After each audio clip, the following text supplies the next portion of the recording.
Hello everyone, नमस्ते, सुप्रभात। सभी का वेलकम, सभी का स्वागत।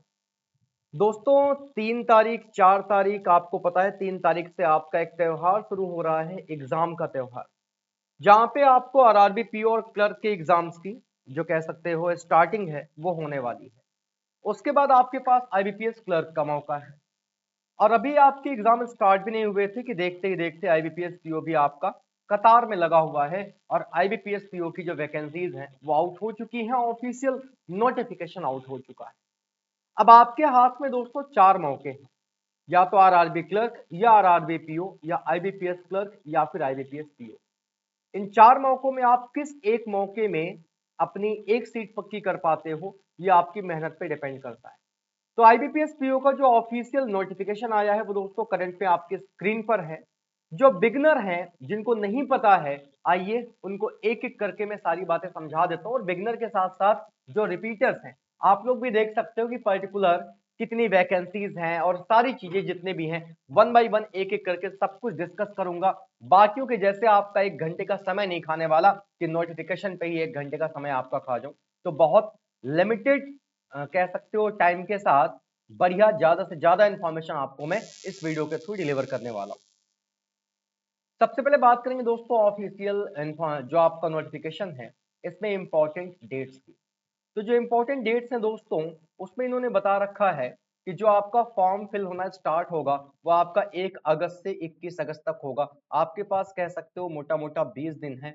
लास्ट डेट का इंतजार मत करिएगा, फॉर्म फिल कर लीजिएगा।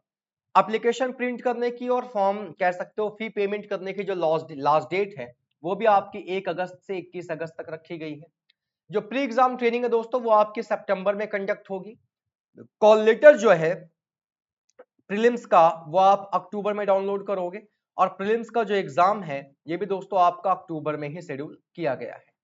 इसके बाद जो आपका प्रीलिम्स का रिजल्ट आएगा ये अक्टूबर के लास्ट या नवंबर के फर्स्ट वीक में आ जाएगा। आप जो मेंस का कॉल लेटर डाउनलोड कर पाओगे वो नवंबर में कर पाओगे। और मेंस एग्जाम जो है वो आपका नवंबर में ही कंडक्ट कराया जाएगा।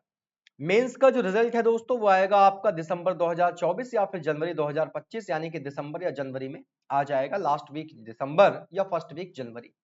इंटरव्यू जो है वो आपका जनवरी के लास्ट वीक या फरवरी में हो जाएगा। और फाइनल जो प्रोविजनल अलॉटमेंट आपको मिलेगा वो आपको अप्रैल 2025 में मिलेगा। तो इस तरीके से दोस्तों ये आपका एक प्रॉपर पूरा एक शेड्यूल है, इंपॉर्टेंट डेट्स, कि आपका प्री से लेकर यानी कि फॉर्म फिल करने से लेकर प्री मेंस इंटरव्यू से लेकर कब आपको प्रोविजनल अलॉटमेंट दिया जाएगा वो इन्होंने बता रखा है। अब दोस्तों हमें सबसे पहले जो सबसे इंपॉर्टेंट बात जाननी होती है वो कौन कौन से पॉइंट है, क्योंकि नोटिफिकेशन में बहुत सारी चीजें होती हैं। आपके पास समय है, आप बैठ के पूरा डिटेल्ड नोटिफिकेशन पढ़िए। सबसे पहला जो सबसे इंपॉर्टेंट मुद्दा है, सर वैकेंसीज कितनी है। देखो मैं ये तो नहीं कहूंगा कि वैकेंसीज बहुत ज्यादा हैं, बहुत बम्पर वैकेंसीज हैं, ऐसा नहीं कहूंगा। टोटल वैकेंसीज जो है दोस्तों, टोटल वैकेंसीज ये कितनी है, ये आपकी है 4,455। 4,455 ये टेंटेटिव है, अभी ये इंक्रीज भी हो सकती हैं। कई सारी बैंक ऐसी हैं जिन्होंने अपनी वैकेंसीज जो है वो अभी रिपोर्ट नहीं की है आईबीपीएस को। तो अभी के तौर पे जो वैकेंसीज हैं वो आपकी 4,455 है। 4,455 वैकेंसीज निकाली गई। तो वैकेंसीज के बारे में तो आप सब जानना चाहते हो। वैकेंसीज के बाद दोस्तों जो अगला मुद्दा है वो है एलिजिबिलिटी क्राइटेरिया का। तो देखो एलिजिबिलिटी क्राइटेरिया जो हमेशा सबका रहता है वही यहाँ पे भी है। भारतीय आप होने चाहिए, या फिर आप नेपाल से बिलोंग कर सकते हो, या फिर आप भूटान से बिलोंग कर सकते हो, या फिर आप तिब्बतन रिफ्यूजी हो सकते हो जो भारत आए हो 1 जनवरी 1962 के पहले। ये सारे के सारे लोग इस फॉर्म को फिल कर सकते हैं। उम्र का सबसे बड़ा मुद्दा है, जो बिगनर होता है उनको दिक्कत होती है कि सर एज का क्या क्राइटेरिया है। तो यहाँ पे दोस्तों जो मिनिमम एज है वो आपकी 20 साल होनी चाहिए, और जो मैक्सिमम एज है वो आपकी 30 साल होनी चाहिए। साफ साफ इन्होंने लिख रखा है कि आपका जो जन्म है वो 2/8/1994 के पहले ना हुआ हो, और आप 1 अगस्त 2004 के बाद ना बॉर्न हुए हो। अब जो लोग पूछते हैं ना कि सर हमारी उम्र 18 है, भर सकते हैं कि नहीं भर सकते हैं, तो आप मेनली इसको देखो कि 2/8/1994 के आप पहले ना पैदा हुए हो, और 1/8/2004 के बाद ना पैदा हुए हो।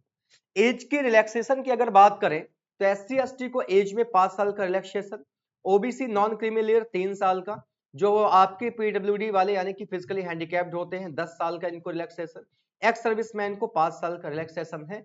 ये आपके एज रिलैक्सेशन की हमने बात कर ली। अब दोस्तों यहाँ पे इन्होंने अलग अलग कैटेगरीज के बारे में बता रखा है। अगली जो इंपॉर्टेंट बात है कि सर पढ़ाई में क्या होना चाहिए, तो दोस्तों आपका सिंपल ग्रेजुएशन होना चाहिए।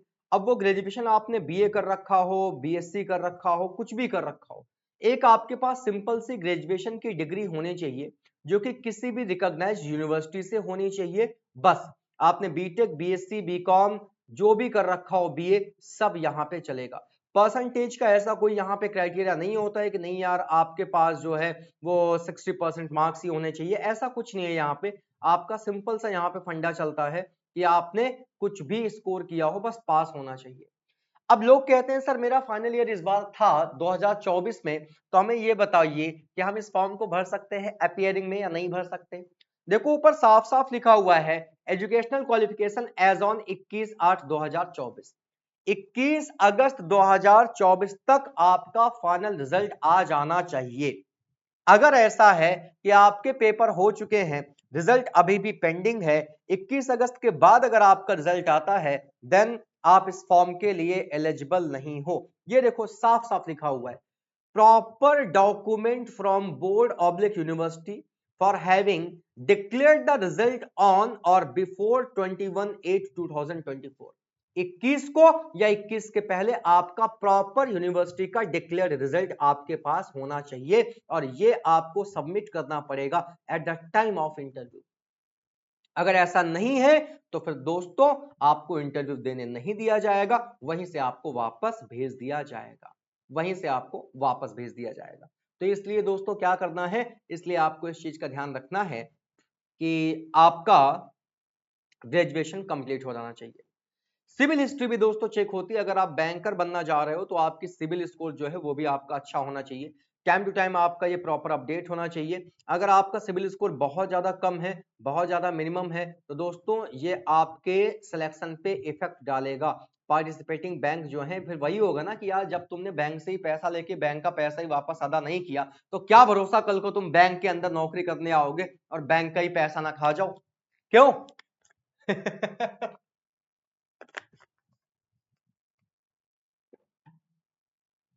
आगे चलिए, एप्लीकेशन फीस की अगर दोस्तों हम बात करेंगे तो जो हमारे SC ST कैंडिडेट्स हैं PWD वाले, आपको 175 रुपीज पे करना होगा और जो हमारे 850 रुपए का पेमेंट करना होगा जो हमारे जनरल OBC वाले भाई लोग हैं आप लोगों को।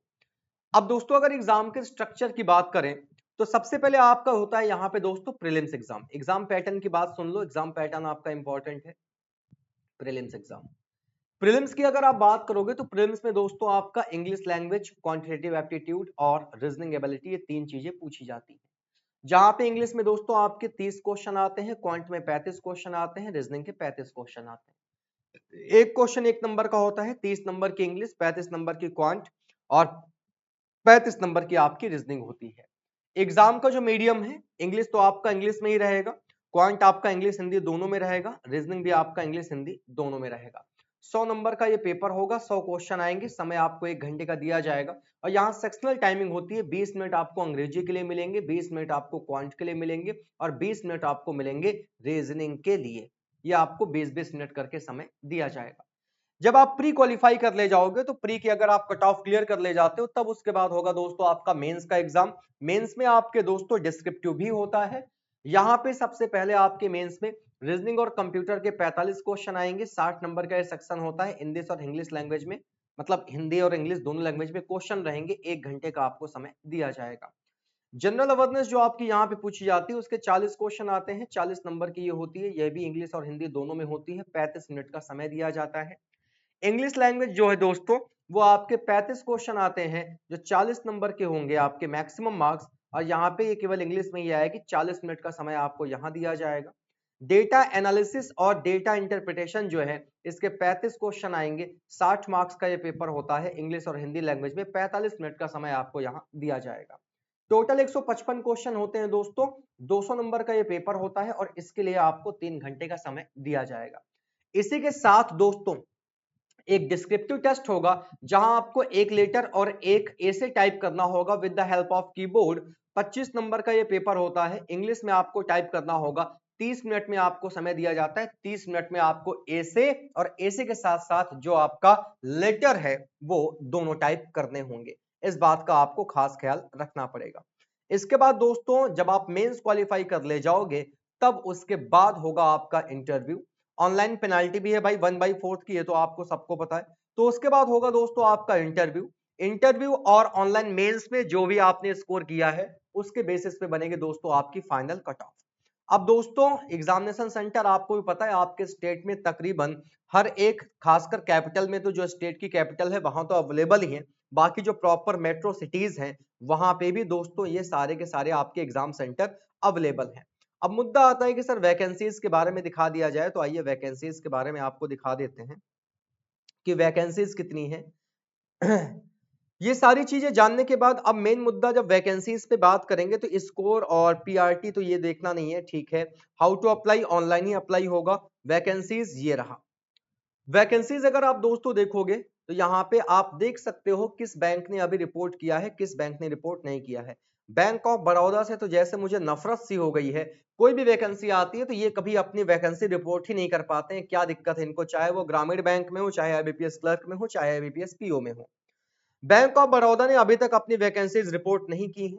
बैंक ऑफ इंडिया ने अपनी वैकेंसीज रिपोर्ट कर दी है 885 total vacancies. Bank of Maharashtra ने अपनी कोई वैकेंसीज जो है वो रिपोर्ट नहीं की है।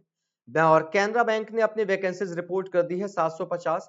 सबसे ज्यादा वैकेंसीज दोस्तों आपके सेंट्रल बैंक ऑफ इंडिया में है जहां टोटल 2000 वैकेंसीज हैं। इंडियन बैंक ने अपनी वैकेंसीज रिपोर्ट नहीं की है। इंडियन ओवरसीज बैंक ने जो है वो 260 वैकेंसीज रिपोर्ट की है।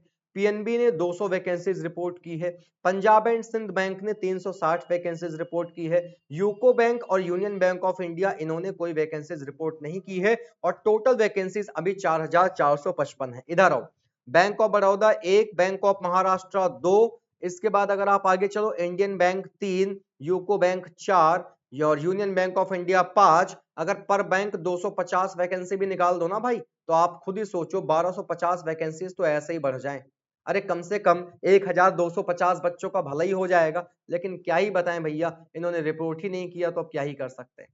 तो दोस्तों एज की बात हो गई, एलिजिबिलिटी की बात हो गई और इसके अलावा आपके एग्जाम पैटर्न की बात हो गई, वैकेंसीज की बात हो गई।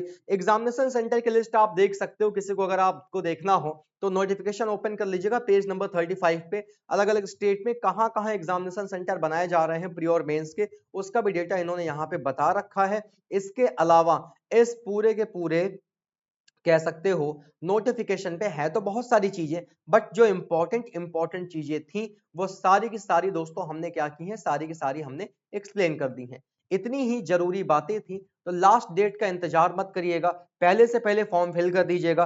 कल मैं एक वीडियो लेकर आऊंगा जिसमें हम बात करेंगे कि कैसे आप आईबीपीएस पीओ को फर्स्ट अटेम्प्ट में ही क्रैक कर सकते हो, क्या आपकी स्ट्रेटजी होनी चाहिए, क्या प्रॉपर आपकी टू डू लिस्ट होनी चाहिए। ठीक है, तो रखिए अपना ख्याल, ऐसे ही हंसते मुस्कुराते रहिए, स्वस्थ रहिए, मस्त रहिए। और हाँ, चैनल पे अगर नए हैं तो सब्सक्राइब करके बेल आइकन प्रेस कर लीजिएगा ताकि हर एक वीडियो का प्रॉपर नोटिफिकेशन आपके पास तक पहुंचे। और अपने दोस्तों के साथ शेयर किया करो वीडियो को। आपके इसी यूट्यूब चैनल पे फ्री क्लासेस भी प्रोवाइड कराई जा रही हैं जो कि आपकी पूर्णतः डेडिकेटेड होंगी अब आईबीपीएस क्लर्क और आईबीपीएस पीओ के लिए। तो बढ़िया तरीके से करिए क्लासेस, बिंदास तरीके से पढ़िए और मिलते हैं आपसे कल। Take care, bye everyone.